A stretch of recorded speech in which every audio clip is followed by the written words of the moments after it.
नमस्कार विद्यार्थी मित्रांनो, मी प्राध्यापक प्रदीप वेताळ आजच्या या विशेष व्याख्यानाच्या निमित्ताने आपलं सर्वांचं स्वागत करतो. पुणे विद्यापीठाने शैक्षणिक वर्ष 2020-21 पासून FY BA, BCom आणि BSc वर्गांच्या सेमिस्टर 2साठी स्किल इन्हान्समेंट कोर्स या अंतर्गत एक नवा पेपर अभ्यासक्रमात समाविष्ट केला आहे. त्या पेपरचं नाव आहे डेमोक्रेसी, इलेक्शन्स अँड गव्हर्नन्स, अर्थात लोकशाही, निवडणुका आणि शासन. या पेपरमधील घटक क्रमांक 3 गव्हर्नन्स अर्थात शासन याविषयी आता आपण माहिती जाणून घेणार आहोत.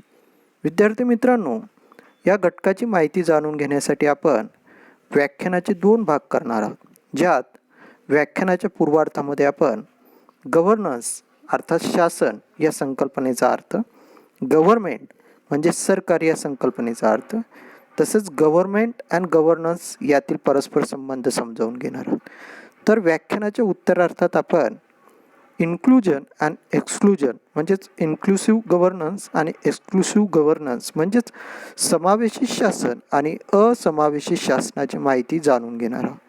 तर प्रथमतः सुरुवात करूया गव्हर्नन्स या संकल्पनेच्या अभ्यासाला. विद्यार्थी मित्रांनो, गेल्या वर्षभरापासून कोरोनाच्या संसर्गजन्य साथीने संपूर्ण जग त्रस्त झालं आहे. याला भारतही अपवाद नाही. भारतात हजारो लोकांचा यात मृत्यू झाला, तर लाखो लोक या संसर्गाने संक्रमित झाले. मात्र अशाही प्रतिकूल आणि आव्हानाच्या परिस्थितीत सरकार कोरोनाग्रस्तांसाठी आरोग्यसेवा पुरवणं, बेरोजगार आणि वंचित घटकांसाठी अन्नधान्य पुरवणं, स्थलांतरित मजुरांना सुविधा पुरवणं, दैनंदिन आणि अत्यावश्यक सुविधा सुरू राहण्यासाठी सातत्याने प्रयत्नशील राहणं, त्यातच नैसर्गिक वादळं असतील, पुराची समस्या असेल, अग्नितांडव असेल, नागरिकांचं संरक्षण असेल, यासारख्या स्तरावरही सरकारचं कार्य सुरू असलेलं आपल्याला दिसतं. या सर्व कार्यांचा समावेश शासन या चौकटीत होतो. मात्र आपल्याकडे शासन म्हटलं की मोदी सरकार, ठाकरे सरकार, योगी सरकार किंवा ममता सरकार या दृष्टीनेच आपण त्याचा विचार करतो. कारण सर्वसामान्यांमध्ये गव्हर्नन्स याविषयी मुळातच एक असमंजसपणाची भावना असते किंवा गोंधळाची परिस्थिती असते. आणि त्यामुळे होतं असं की प्रत्यक्ष सरकार आणि या सरकारची जी क्रिया आहे म्हणजे शासन याच्यामधील असणारं जे अंतर आहे ते समजून घेण्यामध्ये आपण कमी पडतो. व्यवहारामध्ये जरी गव्हर्नमेंट आणि गव्हर्नन्स हे दोघंही शब्द एका अर्थाने वापरले जात असतील तरी मुळातच त्याच्यामध्ये मोठा भेद आहे हे आपल्याला या ठिकाणी लक्षात घ्यायचं आहे.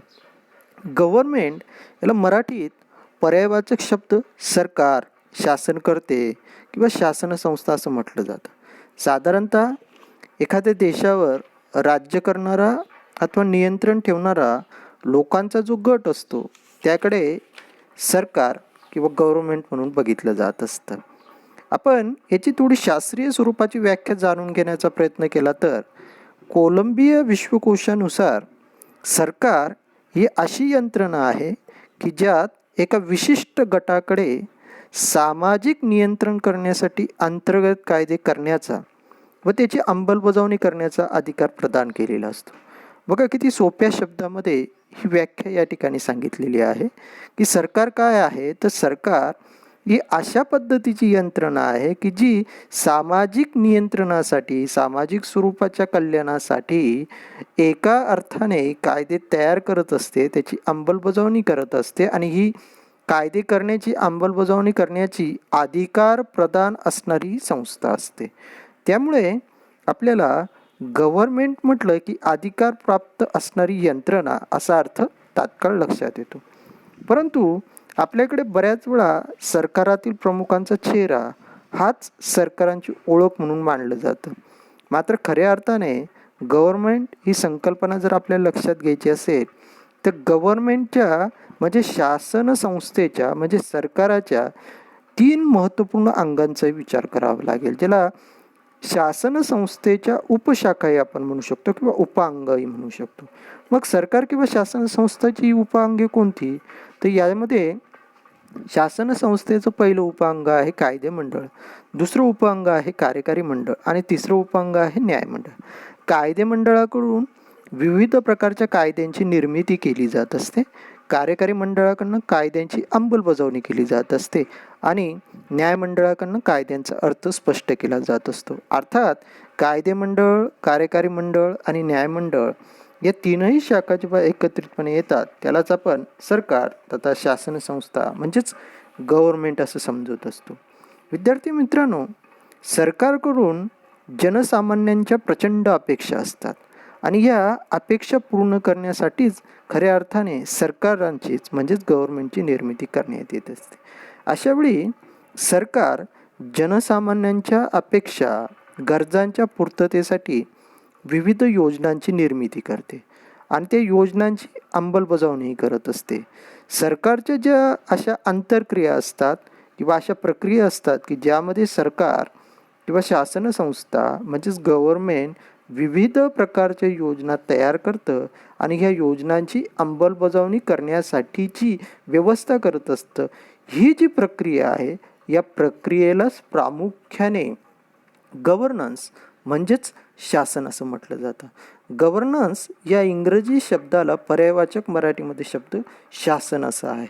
मग थोडक्यात शासन म्हणजे काय, तर शासन ही अशी एक प्रक्रिया आहे की ज्याद्वारे योजनांची निर्मिती केली जाते आणि त्याची अंमलबजावणी केली जात असते.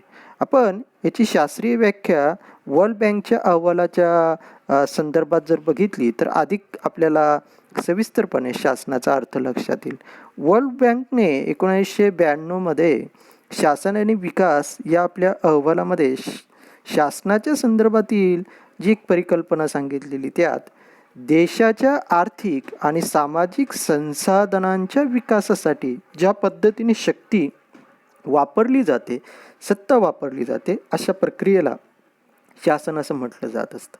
बघा, देशाच्या आर्थिक आणि सामाजिक संसाधनांच्या विकासासाठी ज्या पद्धतीने शक्ती वापरली जात असते त्या प्रक्रियेला शासन असं म्हटलं जात असतं. मग गव्हर्नमेंट म्हणजे सरकारी यंत्रणा, तर या सरकारी यंत्रणेचं जे वर्तन असतं त्याला गव्हर्नन्स असं म्हटलं जातं, म्हणजे शासन असं म्हटलं जातं. या दोघंही गोष्टी आता आपल्याला लक्षात ठेवायच्या. हे अधिक तपशीलवार समजून घेण्यासाठी आपण एक उदाहरण बघूया. विद्यार्थी मित्रांनो, भारतासारख्या विशाल देशात प्रचंड लोकसंख्या आहे आणि या लोकसंख्येमुळे बेरोजगारीची, आरोग्याची समस्या, दारिद्र्याची समस्या असे अनेक समस्या आपल्याला दिसतात. बेरोजगारी अथवा अज्ञान किंवा दारिद्र्यामुळे लोकसंख्येतील खूप मोठ्या वर्गाला विविध व्याधी तथा आजार असूनही चांगले उपचार घेता येत नाही. चांगल्या उपचारांसाठी पैशाची वानवा भासत असते. अशावेळी खूप मोठा वर्ग उपचाराविनाच मृत्यू पावतो. सरकारसमोर ही सर्वात मोठी समस्या आहे की खूप सारी लोक उपचाराविना या ठिकाणी मृत्युमुखी पडत असतात. आता संसदेत प्रत्येक भारतीयाला चांगलं आरोग्य आणि चांगल्या पद्धतीचे आरोग्यविषयक उपचार मिळावेत यासाठी कायदे केलेले आहेत. परंतु कायदे प्रत्यक्षात येण्यासाठी विविध योजना, धोरणांची आवश्यकता असते. त्याची निर्मिती, अंमलबजावणी गरजेची असते. ह्या समस्येला अनुसरून 2018मध्ये प्रामुख्याने मोदींच्या नेतृत्वाखाली असणारं जे सरकार आहे त्यात जन आरोग्य योजना यासारखी एक योजनेची निर्मिती करण्यात आली. याद्वारे सर्वसामान्य वर्गाला किमान 5 लाखापर्यंत आरोग्य उपचार विविध रुग्णालयांमध्ये उपलब्ध करून देण्यात येतात.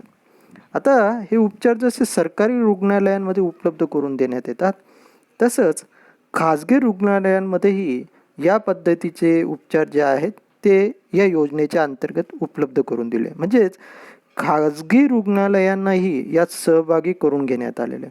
या योजनेची जनजागृती व्हावी यासाठी प्रामुख्याने प्रसिद्धी माध्यमं जी आहेत म्हणजेच मीडिया, मग तो प्रिंट मीडिया असेल किंवा इलेक्ट्रॉनिक मीडिया असेल, त्याचाही उपयोग सरकारने अत्यंत खुबीने केलेला दिसतो. किंवा या योजनेची अधिकाधिक लोकांपर्यंत माहिती व्हावी, त्याचा फायदा लोकांना व्हावा यासाठी एन जी ओज ज्या आहेत म्हणजेच विविध समाजसेवी संस्था यांनाही यात सहभागी करून घेतलं आहे.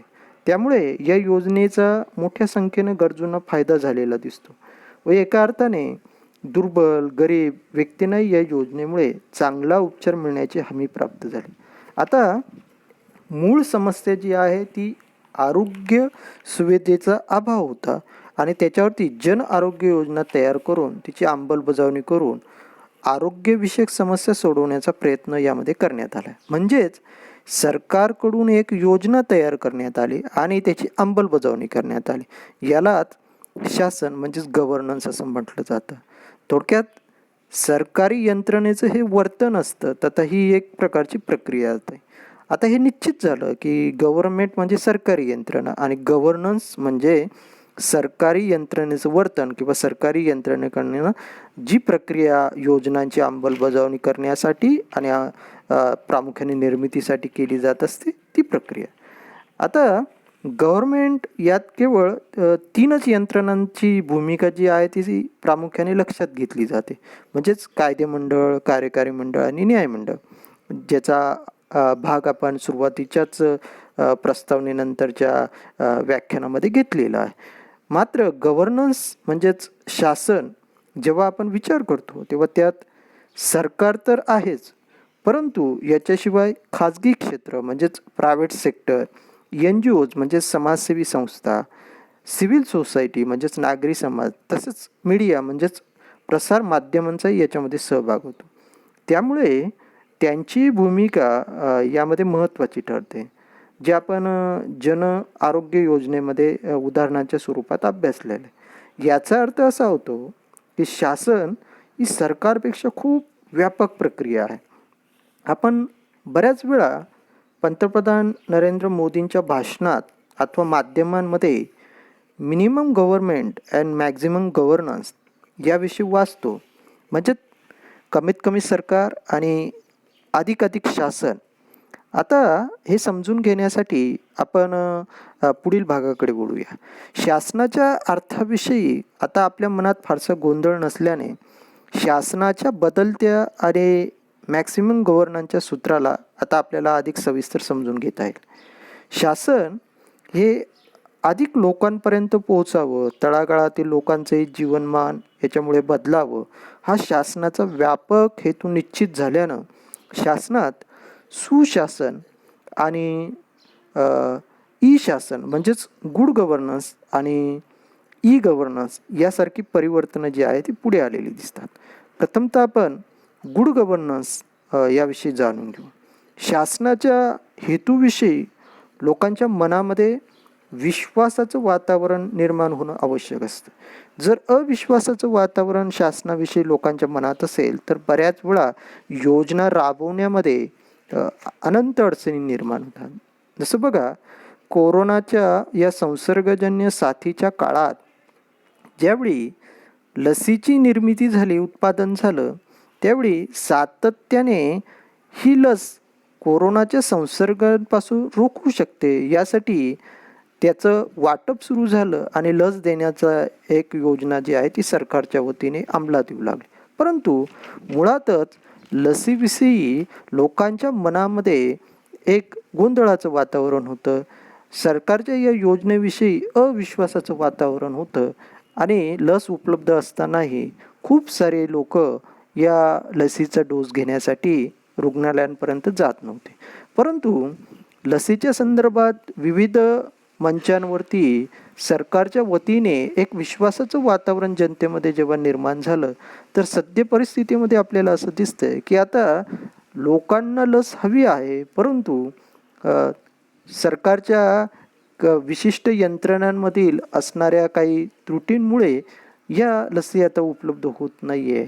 परंतु लसीच्या संदर्भात एक विश्वासाचं वातावरण निर्माण करण्यामध्ये सरकार निश्चितच यशस्वी झालेलं दिसतं. तर आपण गुड गव्हर्नन्सच्या संदर्भात ही गोष्ट लक्षात घेतली पाहिजे की शासनाच्या हेतूविषयी लोकांच्या मनामध्ये विश्वासाचं वातावरण निर्माण व्हावं, जनसामान्यांना शासन आपलं व्हावं, हवं असं ते वाटावं, यासाठी शासनाच्या स्वरूपात प्रामुख्याने बदल झालेला दिसतो.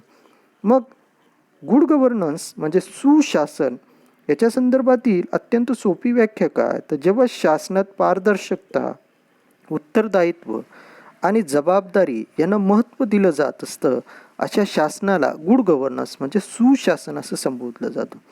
सुशासन ही मानवीय हक्क आणि कायद्याच्या राज्याचा आदर सुनिश्चित करत असते, लोकशाहीला मजबूती देण्याचं काम करत असते, सार्वजनिक शासनात पारदर्शकता आणि क्षमता वाढवण्यासाठी प्रयत्न करणारी प्रक्रिया असते. म्हणून सुशासनाचं हे आधुनिक रूप लोकांसाठी एक वरदानच ठरलं आहे. सुशासनाच्या संदर्भात अधिक सविस्तर माहिती जाणून घेण्यासाठी आपण सुशासनाची काही वैशिष्ट्ये देखील लक्षात घेणार आहोत. बघा, पारदर्शकता असेल, उत्तरदायित्व असेल, न्याय्य आणि सर्वसमावेशक अशा पद्धतीचा त्यामध्ये अवलंब केला जात असेल, विविध योजनांच्या बाबतीत या शासनाच्या प्रक्रियेमध्ये एकमत असेल, लोकांना विविध योजनांमध्ये मोठ्या प्रमाणात सहभागी करून घेतलं जात असेल, म्हणजे सहभागित्व यासारखं तत्व असेल, कायद्याचं राज्य असेल आणि प्रभावी आणि कार्यक्षम स्वरूपाचं हे शासन जर असेल, तर अशा प्रकारच्या शासनाला सुशासन असं म्हटलं जात असतं. भारतातील सुशासनासाठी विविध योजना अंमलात आलेल्या दिसतात. आपण जर लक्षात घेतलं तर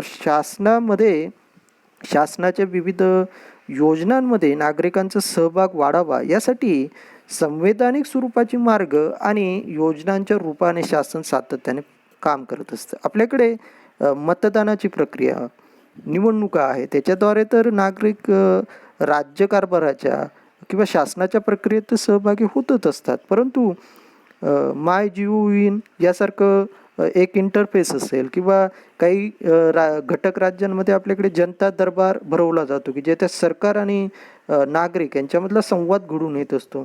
पंतप्रधान नरेंद्र मोदींची मन की बात या माध्यमातून एक संवादाचा जे साधन आहे ते उपलब्ध झालेलं आपल्याला दिसतं. तर यासारख्या गोष्टी जनतेचा सहभाग वाढवण्यासाठी उपयुक्त ठरतात.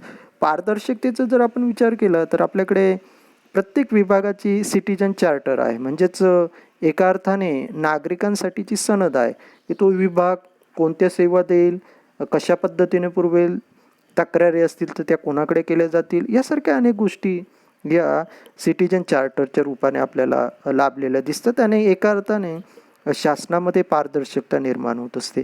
आपल्याकडे 2005 मध्ये आपण राईट टू इन्फॉर्मेशन ॲक्ट म्हणजेच माहिती मिळवण्याचा अधिकार जो आहे तो प्राप्त केलेला आहे आणि त्याद्वारे आपण खऱ्या अर्थाने शासनाच्या विविध घटकांच्या संदर्भात माहिती जाणून घेऊ शकतो. एका अर्थाने आपण त्याच्यावरती म्हणजेच जनमताचं नियंत्रण देखील निर्माण होत असतं. जबाबदारीचा आपण विचार केला तर आपल्याकडे विविध विभागांचा एका अर्थाने सोशल ऑडिट देखील होत असतं.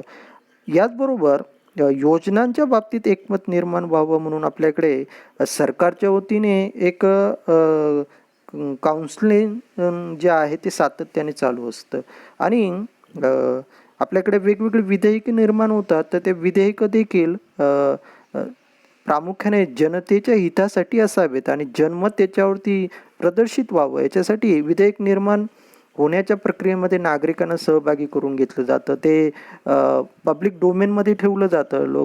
लोकांच्या त्या संदर्भातील मतं जाणून घेतली जातात आणि तशा प्रकारचा बदल शासन करण्याचा प्रयत्न करतं. हे प्रामुख्याने शासनाच्या विविध प्रक्रिया ज्या आहेत त्या प्रक्रिया अधिक चांगल्या पद्धतीने राबवण्यासाठीची व्यवस्था असते आणि म्हणून सुशासनामध्ये या अनेक गोष्टींचा उपयोग होत असल्याने प्रामुख्याने सुशासनाची जी प्रक्रिया आहे ती अधिक नागरिकांना उपयुक्त ठरते. त्याच्यामध्ये उत्तरदायित्व आणि जबाबदारीची भावना असल्यामुळे नागरिकांना अशा पद्धतीचं शासन हवं असं वाटतं आणि हा त्याचा खरा अर्थ आहे. अर्थात यापुढची माहिती आपण जाणून घेण्यासाठी व्याख्यानाच्या दुसऱ्या भागाकडे वळणार आहोत. धन्यवाद.